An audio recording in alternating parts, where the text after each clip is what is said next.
नमस्कार साथियों, मैं राजकुमार। 9 मार्च थर्ड शिफ्ट बहुत ज़्यादा इस वीडियो का डिमांड था। तो देखिए हमने यहाँ पर जो है क्वेश्चंस जो है लगभग मतलब साइंस के लगभग क्वेश्चन हमने लिए हुए हैं। लगभग तो मैं कहता हूँ तो 20 क्वेश्चन से कम नहीं होगा, 20 से ज़्यादा भी हो सकता है और कुछ जीके के भी प्रश्न है और कुछ मैथ के भी प्रश्न है। तो सबसे पहली बात, क्वेश्चन तो बात करेंगे ही हम, लेकिन ओवरऑल जो स्टूडेंट का रिएक्शन आ रहा है, मैंने कल 10 मार्च का थर्ड शिफ्ट का रिव्यू डाला था, वो भी मैंने अपने एक दोस्त से पूछ के डाला था, वो भी बवाली कट ऑफ था एकदम, मतलब जो गया था क्वेश्चन जो आया है वो बहुत अच्छे लेवल का आया है, बहुत फर्स्ट जा रहे हैं स्टूडेंट। उसमें स्टूडेंट ये तक कह रहे हैं कि पीसीएम वाले का 85 में सिलेक्शन हो जाएगा, जहाँ की 90 तक में पीसीएम का सिलेक्शन नहीं होता है। सेम वही हाल है 9 मार्च का, क्योंकि 9 मार्च के एक भी स्टूडेंट हमको नहीं मिले थे। मैंने बहुत सारे स्टूडेंट ने कमेंट भी पूछा था, तो बोला मिले ही नहीं तो मैं कहाँ से करूँ। लेकिन देखिए कि नहीं, बहुत ज्यादा ही सच में 9 मार्च का थर्ड शिफ्ट भी बहुत ज्यादा टफ है ना। तो इसके कुछ क्वेश्चंस जो है मैंने लिए हुए हैं, बहुत प्रयास से हमने खोजे, तो आप लोग जरूर देखिएगा। और एक बात मैं बता देता हूँ आपको, पूरा तो देखना ही, चैनल को सब्सक्राइब करना। और कुछ क्वेश्चन अगर मैं सही से नहीं बता पाऊंगा, उसका मतलब एग्जैक्ट क्वेश्चन नहीं बताऊंगा, तो आपको वो चीजें जरूर याद आएगी। क्योंकि देखिए, अगर अगर सपोज रिएक्शन से क्वेश्चन आया है, विस्थापन रिएक्शन क्वेश्चन आया है, तो मैं अगर कुछ भी वर्ड बोलूँ तो आपको वो याद आ जाएगा, क्योंकि आपने दिया है। तो प्लीज आप उसे टाइप जरूर करना और लास्ट में अपना जरूर बताना कि सच में आपका क्या मतलब इस पर है, कितना अटेम्प्ट किया, जोन कौन सा है, जरूर बताना। और क्वेश्चंस अगर आपको याद आ रहा है तो जरूर टाइप करने का प्रयास करना, ठीक है। तो मैं पहले साइंस का क्वेश्चन बताना चाहूंगा।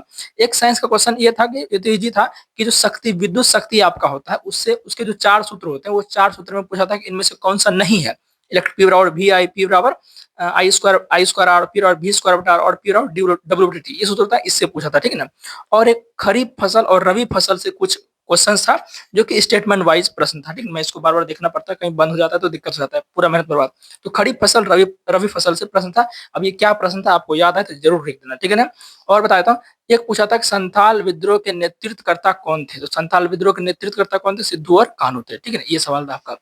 फिर एक सवाल था कि जो बल है उसका ऐसा यूनिट क्या होगा। तो बल का ऐसा यूनिट क्या होगा, द्रव्यमान गुना त्वरण होता है, यानी कि केजी केजी मीटर प्रति सेकंड स्क्वायर हो जाएगा आपका, ठीक है ना, ये आपका हो जाएगा। और फिर आपका जो है ये पूछा था, एक जीके का क्वेश्चन बताता हूँ, कि भारत जो है डब्ल्यूटीओ यानी कि वर्ल्ड ट्रेड ऑर्गेनाइजेशन का सदस्य कब बना। तो आपको पता है कि 1995 में जो है भारत इसका सदस्य बना था। तो ये एक सवाल था। फिर एक मतलब पूछा था, एक फोर्स से और क्वेश्चन पूछा था, बल से एक क्वेश्चन और पूछा था, लेकिन उसके स्टेटमेंट बहुत घुमा के दिए थे, इसलिए आप लोग घूम गए, है ना। बहुत डीप ज्यादा पूछ देंगे तो ऑब्वियसली लगभग स्टूडेंट घूम जाते हैं, क्योंकि भाई एवरेज का ही मतलब है यहाँ पर। आप 4 में से एक स्टूडेंट, 100 में से एक क्वेश्चन टॉप कर रहा है, तो अगर सबके इधर कम ही है तो कट ऑफ उससे ही बनेगा, ठीक है ना। चिंता नहीं करना, कट ऑफ का तो असर दिखेगा मतलब कम ही जाएगा, उतना ज्यादा नहीं जाएगा, ठीक है ना। और फिर एक प्रश्न था, हाँ, 0.01 ml HCl का पीएच वैल्यू क्या होगा। अब 0.01 ml HCl आपका स्ट्रॉन्ग एसिड होता है, तो इसका पीएच वैल्यू पूछा है तो कितना होगा, 2 होगा। तो 2 जिसने भी लगाया वो सही होगा। और एक क्वेश्चन था कि यू बराबर जो आपकी प्रारंभिक वेग है, कोई कार जो है उसकी प्रारंभिक वेग उसका 25 मीटर प्रति सेकंड है, ठीक है ना। और 5 सेकंड के बाद जो है कार रुक जाती है। तो 5 सेकंड के बाद अगर कार रुक जाएगी तो उसका अंतिम वेग पूछा था, तो इसको आप निकाल लेना, मैं नहीं निकाला हूँ, ठीक है ना। तो आप निकाल लेना, ठीक है। फिर एक क्वेश्चन था कि हाँ, लोहे और जिंक का निष्कर्षण कैसे करेंगे। लोहा और जिंक क्या होता है, मध्यम अभिक्रियाशील धातु होता है रिएक्टिविटी सीरीज में। तो इनका ये पहले कैसे पाया जाता है, इनसे धातु कैसे निकाला जाएगा, ये पाया जाता है या तो सल्फाइड अयस्क के रूप में या तो कार्बोनेट अयस्क के रूप में पाया जाता है। तो इनको निकालने के पहले या तो हम भर्जन करेंगे या निस्तापन करेंगे, देखना पड़ेगा। सल्फाइड को भर्जन करेंगे, कार्बोनेट को सॉरी हाँ कार्बोनेट को निस्तापन करेंगे। उसके बाद ये जब ऑक्साइड में परिवर्तित हो जाएंगे, तब कार्बन से इनका अपचायक मतलब अपचायक से कराएंगे, धातु मिलेगा नहीं कार्बन से। तो ये प्रश्न था, इससे प्रश्न था, ऑप्शन क्या था देख लेना आप, ठीक है। और फिर आपका था, हाँ, कि जो बेबी इम्प्लांट होता है यानी कि भ्रूण जो इम्प्लांट होगा वो कैसे होता है या कब होता है, इस तरह से प्रश्न था। तो इम्प्लांट कहाँ होगा, इम्प्लांट यानी आरोपित कहाँ होगा। भाई जब निष्कर्षण जो शुक्राणु और अंडाणु मिल जाएंगे डिम्ब वाहिनी नलिका में, तो वहां साइज धीरे धीरे बड़ा होने लगता है भ्रूण का, तो उनको जगह वहां मिलता नहीं है, तो वो गर्भाशय में जाके क्या होंगे, आरोपित हो जाएंगे, इम्प्लांट हो जाएंगे। ये प्रश्न था, ठीक है ना। फिर एक प्रश्न था कि घनाकार उपकला उत्तक जो है, घनाकार उपकला उत्तक किन में पाए जाते, ये प्रश्न था। हाँ, घनाकार उपकला उत्तक किन में पाए जाते हैं, किन में पाए जाते हैं, आपका गुर्दे की नलिका में पाए जाते हैं, अंडाशय अंडाशय में पाए जाते हैं, और आपका जो है, और आपका हम बात करें कहाँ पाया जाता है, और आपका लार ग्रंथि में पाया जाता है। तो ऑप्शन क्या था उस अनुसार से आप देखना, ये प्रश्न आपका आया था। फिर एक प्रश्न था कि एक आपका जीके से प्रश्न था, मंदिर से कुछ प्रश्न था आपका कि मतलब साउथ इंडिया में, दक्षिण भारत में मंदिर से कुछ प्रश्न था। ऑप्शन उसमें भरतनाट्यम वगैरह दिया है, तो कुछ भरतनाट्यम, कथकली, मोहिनीअट्टम ये सब दिया गया था, तो बताना जरा आपको याद आ रहा है तो ठीक है ना। हाँ, तो ये प्रश्न था। और एक प्रश्न था कि CuNHCl यानी कि कॉपर एंड HCl जो है जब रिएक्शन करेगा तो क्या होगा। ये तो रिएक्शन ही नहीं करेगा, कॉपर एंड हाइड्रोक्लोराइड, और रिएक्शन नहीं करेगा।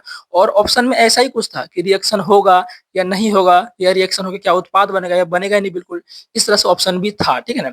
तो खैर, हाँ, फिर एक प्रश्न था कि उत्तल लेंस था या अवतल लेंस था, नहीं बताया गया प्रॉपर, सिर्फ उत्तल लेंस बोला। आपको याद आएगा लिखना। उत्तल लेंस में जब प्रकाश की किरण आपतित होती है, यानी कि जब आती है, तो फोकस पाथ कहाँ से जाती है, ये प्रश्न था, ठीक है ना। तो ये सब आपको पता ही है। प्रकाश किरण कहाँ जाती है, जब आपतित होगी कहाँ जाएगी, वो फोकस से ही जाएंगे। जब प्रिंसिपल एक्सिस के समांतर वो आएगी कोई भी किरण, तो कहाँ जाएगी, जो लेंस है तो अपवर्तन होगा, दर्पण तो परावर्तन से फोकस पे जाएगी, ये प्रश्न था, ठीक है ना। फिर एक पूछा था आपका मेरिस्टेमेटिक टिश्यू से, यानी कि विभज्योतक ऊतक की, विभज्योतक ऊतक तीन को होता है, शीर्षस्थ यानी एपिकल, और आपका होता है इंटरकैरली, और एक आपका होता है लेटरल। तीनों में से कार ये पूछा था। ऐसे प्रश्न था कि विभज्योतक ऊतक अगर लंबाई बढ़ाता है तो पार्श्व तक क्या बढ़ाता है, तो वो क्या बढ़ाता है, चौड़ाई बढ़ाता है। क्योंकि विभज्योतक तक लंबाई नहीं बढ़ाता है, शीर्षस्थ उसमें लंबाई बढ़ाता है, ऐसे होगा क्वेश्चन शायद, लेकिन जैसा है वैसा मैंने लिखा है, ठीक है। और कुछ प्रश्न था आपका, ये तो हो गया। और एक प्रश्न था आपका कि हाँ, ध्वनि से स्टेटमेंट बेस्ड प्रश्न था आपका। ध्वनि जो ध्वनि चाल है, मतलब ध्वनि साउंड है, इससे स्टेटमेंट बेस्ड प्रश्न होगा। हो सकता है ध्वनि का पूछ देगा, ध्वनि निर्वात में सबसे ज्यादा चलती है, या ध्वनि अनुदैर्ध्य तरंगे हैं, आवर्ती, ये सब कुछ करके इसमें पूछा होगा, नहीं बताया गया, ठीक है ना। ये प्रश्न था आपका। फिर बात करते हैं, हाँ, एक प्रश्न पूछा था कि जो शुक्राणु है, शुक्राणु महिलाओं में जाने के बाद जो है, महिलाओं के योनि में जाने के बाद जो कितने दिन तक जीवित रह सकता है। तो देखिए, जनरली अगर बात करें तो महिलाओं में 3 से 5 दिन तक वो जीवित रह सकता है, ठीक है ना। अब ऑप्शन कोई बोल रहे हैं नहीं 24 घंटा एक था, 3 से 5 दिन ऑप्शन ही नहीं था। क्या ऑप्शन था, आपको तो याद आ ही रहा होगा, जब मैं बोल रहा हूँ तो आपको याद आ रहा होगा, ठीक है ना। तो 3 से 5 दिन ऑप्शन था, 3 से 5 दिन होता है, जीवित रह सकता है, लेकिन उसमें बोल रहे हैं कि 24 घंटा या एक दिन, कुछ ऐसे ऑप्शन था, तो बताना क्या था, ठीक है। हाँ, तो ये आपका हो गया।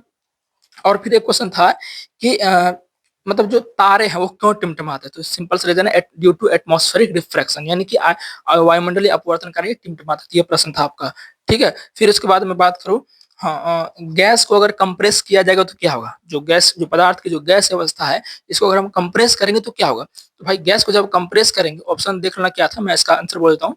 गैस को जब कंप्रेस करेंगे क्या होगा, तो गैस के अणु दूर दूर रहते हैं, तो उसके अणु पास पास आ जाएंगे, तो आयतन घट जाएगा, घनत्व बढ़ जाएगा, ठीक है ना। तो ये होगा। अब क्या ऑप्शन था, आपको याद आ रहा होगा, ठीक है ना। तो गैस वाला हो गया, पूरा आपका हो गया। फिर एक क्वेश्चन था आपका, देखिए कल 6 तारीख को मैंने एग्जाम दिया था, और उसके 7 तारीख को मैंने जो है एक वीडियो दिया था 1 घंटे का, उसमें कंप्लीट मैंने जो जो इंपॉर्टेंट टॉपिक जिससे स्टेटमेंट वाइज प्रश्न आ रहे थे, उसी के बेस पर मैंने वीडियो दिया था, तो उसी से प्रश्न आया हुआ है। उसमें मैंने कार्बनिक रिएक्शन की सारी चीजें बताई थी कि प्रतिस्थापन अभिक्रिया, मेरे में प्रतिस्थापन अभिक्रिया आया था। अब इसमें एक सवाल पूछा गया है हाइड्रोजनीकरण रिएक्शन से, या योगात्मक रिलेटेड उसी से कुछ संबंध है। पूछा गया था इथीन जो है, इथीन अनसेचुरेटेड होता है, इथीन, इथीन को हमें इथेन में कन्वर्ट करना है, यानी कि अनसेचुरेटेड को इथेन का मतलब क्या होगा, सेचुरेटेड हो गया, उसमें कन्वर्ट करने के लिए क्या करेंगे। तो भाई हाइड्रोजनीकरण अभिक्रिया होगा, हाइड्रोजन से अभिक्रिया कराएंगे निकेल उत्प्रेरक की उपस्थिति में, निकेल या पैलेडियम उत्प्रेरण की उपस्थिति में।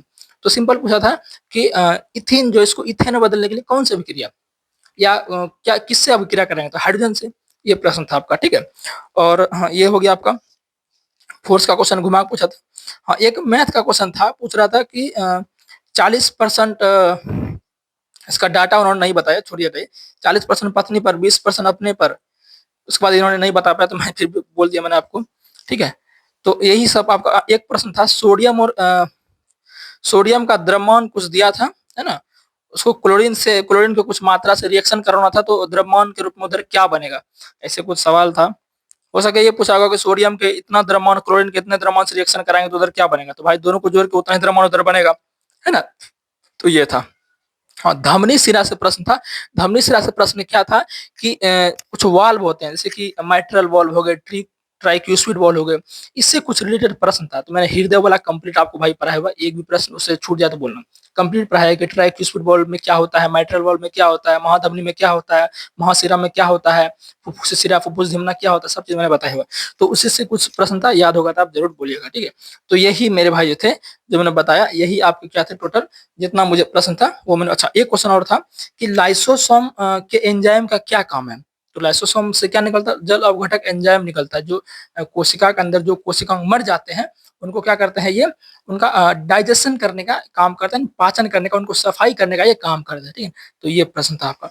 तो ओवरऑल बात करें भाई, सच में बहुत ज्यादा हार्ड था। स्टूडेंट जैसे हमने देखा कि बहुत सारे स्टूडेंट बोल रहे हैं 9 मार्च थर्ड शिफ्ट का बनाया जाए, रियली रियली जो 10 मार्च का थर्ड शिफ्ट हार्ड था ही, 9 मार्च का थर्ड शिफ्ट उतना ही हार्ड था।